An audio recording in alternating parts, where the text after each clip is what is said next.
Thyroid ఉన్న వాళ్ళకి pregnancy రాదా? లేదు, థైరాయిడ్ ఉన్న వాళ్ళు ప్రెగ్నెన్సీ వస్తే ఎటువంటి జాగ్రత్తలు తీసుకోవాలి? ఇది చాలామంది డౌట్స్ అడుగుతుంటారు. So first most important thing ఏంటంటే, డైట్ కంటే ముందు థైరాయిడ్ ఉన్న వాళ్ళు కంపల్సరీగా స్కిప్ చేయకుండా వాళ్ళ మెడికేషన్ అనేది కంటిన్యూ చేయాలి. చాలామంది మెడిసిన్స్ వాడుతూ ఉంటారు, వాళ్ళే టెస్ట్ చేసుకొని రిపోర్ట్ నార్మల్ ఉంది అని చెప్పి టాబ్లెట్స్ వాళ్ళంతటికి వాళ్ళే మానేస్తుంటారు. థైరాయిడ్ అనేది బాడీలో మన మెటబాలిజం అంతా నార్మల్గా అవ్వడానికి చేసే ఒక హార్మోన్ అనమాట. సో అది కొంచెం తక్కువ ఉన్న వాళ్ళకి మనం సప్లిమెంట్ అవుట్ సైడ్ నుంచి సప్లిమెంట్ చేస్తూ థైరాయిడ్ టాబ్లెట్ అనేది ఇస్తాం. అది కరెక్ట్గా వేసుకోకపోతే మెడిసిన్ వాడుతున్నప్పుడు నార్మల్ వచ్చిందంటే అది వాడుతూ కంటిన్యూ చేయాలి అని దాని అర్థం.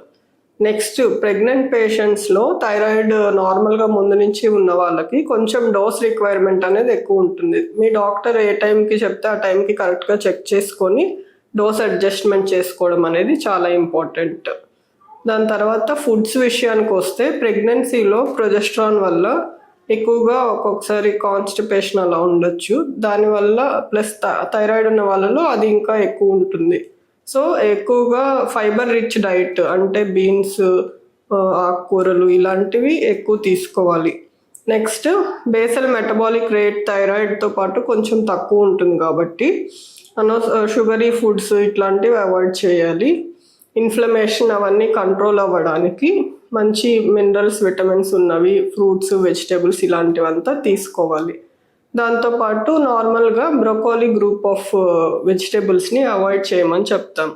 అంటే క్యాబేజ్, క్యాలీఫ్లవర్, బ్రొకోలీ ఇలాంటివి. కానీ అది మంచి కుక్ చేసుకొని తింటే దానివల్ల ఎఫెక్ట్ అనేది ఏమి ఉండదు. నెక్స్ట్, మనకి ఆల్రెడీ అయోడైజ్డ్ సాల్ట్ అనేది అందరూ యూస్ చేస్తున్నాం, మనం దాన్ని రీప్లేస్ చేసాం కాబట్టి అయోడైజ్డ్ సాల్ట్ని యూస్ చేయాలి.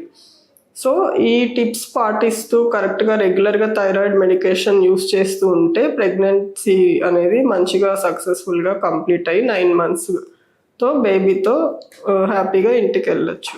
ప్రెగ్నెన్సీలో చాలామందికి మోషన్ ఫ్రీగా అవ్వకుండా కాన్స్టిపేషన్ ప్రాబ్లం అనేది చాలామంది చూస్తుంటాము. సో వీటికి ఎందువల్ల వస్తుంది, ఎలాంటి జాగ్రత్తలు తీసుకోవాలి అనేది చెప్తాం. కొంతమందికి ఏంటంటే ఆల్రెడీ ప్రీవియస్గానే వాళ్ళకి కొంచెం మోషన్ ఫ్రీగా అవ్వకపోవడం ఇట్లాంటివి ఉంటాయి. వాళ్ళు ఏంటంటే రెగ్యులర్గా హెల్దీ డైట్ అనేది ఫాలో అవ్వడం, ఆల్రెడీ ముందు ఏమైనా హెమరాయిడ్స్ ఇలాంటి ప్రాబ్లమ్స్ ఉంటే ఒక్కసారి సర్జరీని కన్సల్ట్ అవ్వడం ఇలాంటివి చేయాలి.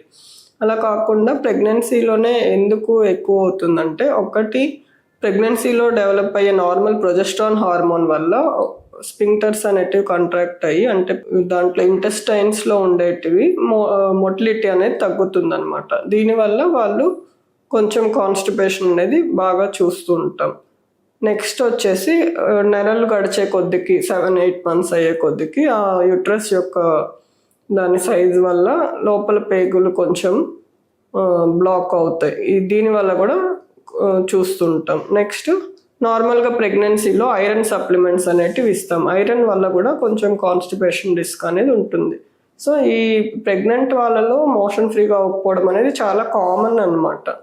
దీనికి ఎటువంటి జాగ్రత్తలు తీసుకోవాలి అనేది చూద్దాం. ఫస్ట్, డైట్తో చూసుకోవాలి. డైట్తో ఫైబర్ రిచ్ డైట్ అంటే అన్ని రకాలైన వెజిటేబుల్స్ తీసుకోవాలి. నెక్స్ట్, అన్ని జ్యూసెస్ లాగా కాకుండా హోల్ ఫ్రూట్స్ కానీ వెజిటేబుల్స్ అంటే లెంటిల్స్ లాంటివి ఎక్కువగా, బీన్స్, చిక్కుడుకాయలు, ఆకుకూరలు, డేట్స్, ఇంకా ఓట్స్ ఇలాంటివన్నీ హై ఫైబర్ ఉన్న ఫుడ్ తీసుకోవాలి. దాంతోపాటు ఒక 1/2 hour వాళ్ళకి ఏమి రెస్ట్రిక్షన్స్ లేవు, ఏమి హై రిస్క్ ప్రెగ్నెన్సీ కాదు అనుకుంటే డైలీ కొంచెం ఒక 1/2 hour వాకింగ్ అట్లా చేయాలి. దాంతోపాటు చాలామంది వాటర్ రెస్ట్రిక్ట్ చేయమని చుట్టుపక్కల వాళ్ళు చెప్తుంటారు. కాకపోతే ఎప్పుడు కూడా ప్రెగ్నెంట్ వాళ్ళలో వాటర్ అనేది, హైడ్రేషన్ అనేది చాలా ఇంపార్టెంట్ అనమాట. సో అడెక్వేట్ వాటర్ తీసుకోవాలి.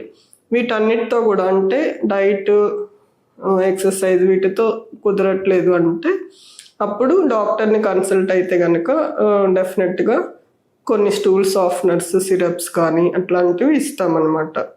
మీరే ఇంట్లో కూర్చొని బాధపడి అది నార్మలే అనుకోకుండా కంపల్సరీగా ఎక్కువగా సివియర్గా ఉంటే కనుక డాక్టర్ని కన్సల్ట్ అవ్వడం చాలా బెటర్ అన్నమాట.